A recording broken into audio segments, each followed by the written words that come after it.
message was clear.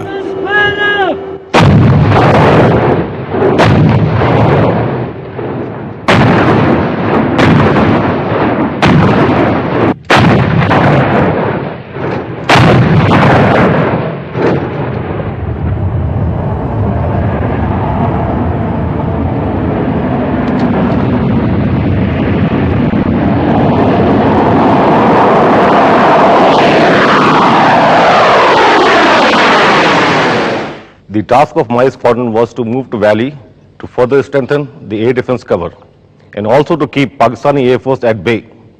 The formidable MiG-29, armed with beyond visual range missiles, moved at a short notice to the valley. Our task was to provide air defense cover to our ground forces and to retain favorable air association over the objective area. This enabled MiG-21, MiG-27, Jaguar and Mirages to operate freely and engage their target. After air recce missions, the strike mission was flown under air defense cover provided by MiG-29s. On at least 2 occasions, F-16 was sighted flying close to line of control. We could identify them from their radar signature. On both occasions, they were successfully chased away by us inside their border. MiG-29s also undertook filming missions of Tiger Hill, in which they picked up a newly set up enemy camp that was then neutralized within 4 hours. Constantly keeping a vigil over Kargil and Batalik, MiG-29s alone flew over 300 missions during Op Safed Sagar.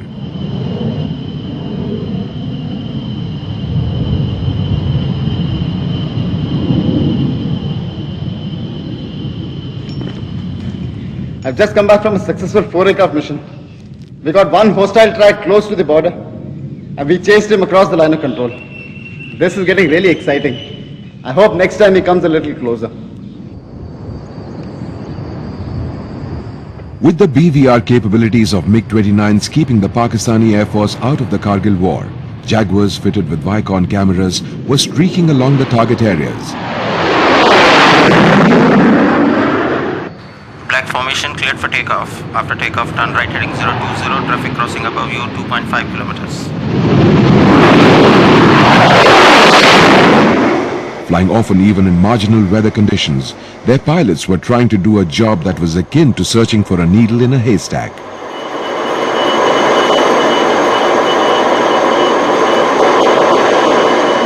Amazingly, they often picked up the infiltrators and filmed them from low levels, sometimes from heights of just 500 feet, picking them up in their cameras and returning to base. Tiger formation, clear to land. 1 aircraft, end of runway. Flew over the Kargil, over the mission. The task was to film the intruders, their bunkers, their ammunition depots, pinpoint the exact position and give it to the army for the future attack.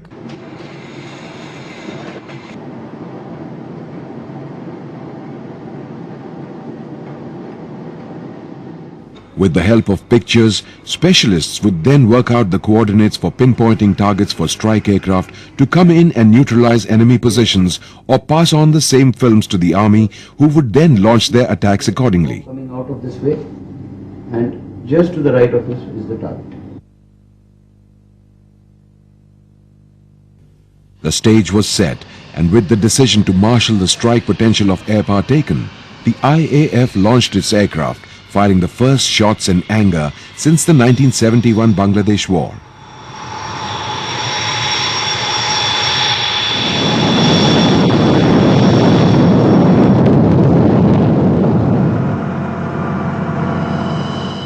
Despite initial apprehensions and reverses of employing air power at these high altitudes, for the first time in India's history, the IAF was being used as a decisive weapon of war.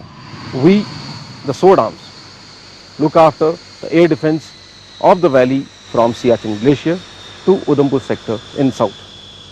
On 26 May 1999, the squadron was inducted into Operation Safed Sagar and flew the first mission over Toroling, which was led by then the CEO of the squadron, Wing Commander Randhawa.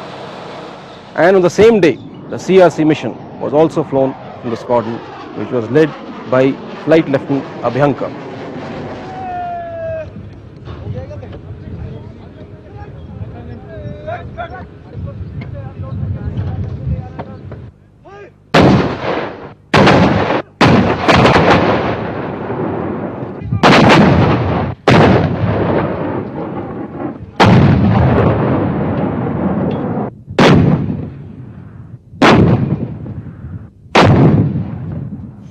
In every threat there lies an opportunity, and the IAF found itself pounding live targets instead of the usual peacetime range work. Captured war diaries taken from Pakistani dead subsequently bore ample testimony to the effectiveness of most air attacks, the supply camp at Manthodalo being a case in point.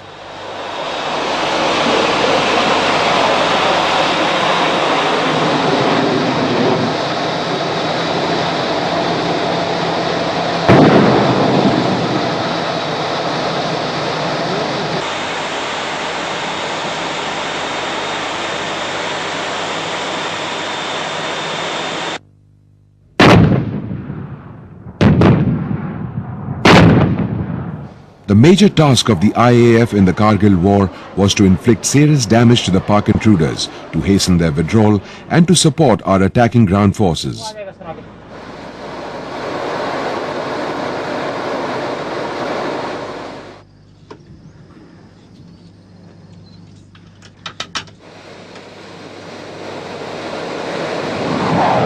The Mirage 2000 along with the MiGs rewrote the classical doctrines of air war in the mountains.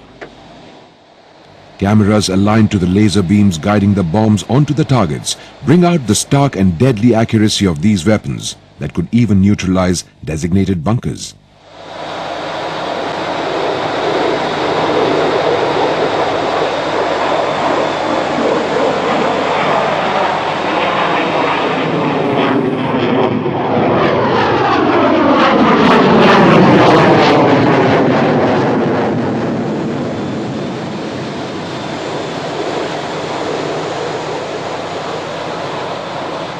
The versatility of helicopters made them an obvious platform for operations in such terrain. Mi-17 helicopter units, armed with rocket pods, were inducted into Op Safed Sagar around mid-May.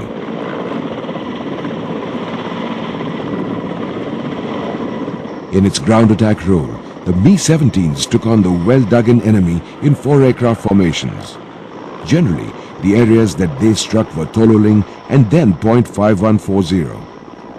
Despite the altitude and terrain, most of the attacks were quite successful, with the helicopter pilots picking out enemy positions and sangars among the boulders.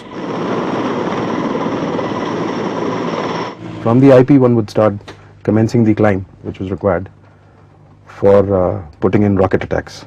57mm rockets were used. These were things which had sort of never been done before. With the IAF hitting targets from the air and dominating the skies over Kargil, over 500 counter-surface force missions were flown. The Indian Army painstakingly evicted the raiders from seemingly impossible heights, often at the point of the bayonet.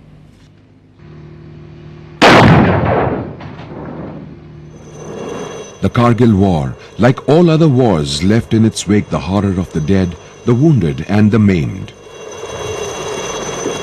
Many lived through the ordeal only because of timely and swift evacuation from the combat zones, as helicopter pilots, both of Army Aviation and the Air Force, were always on call for this demanding task.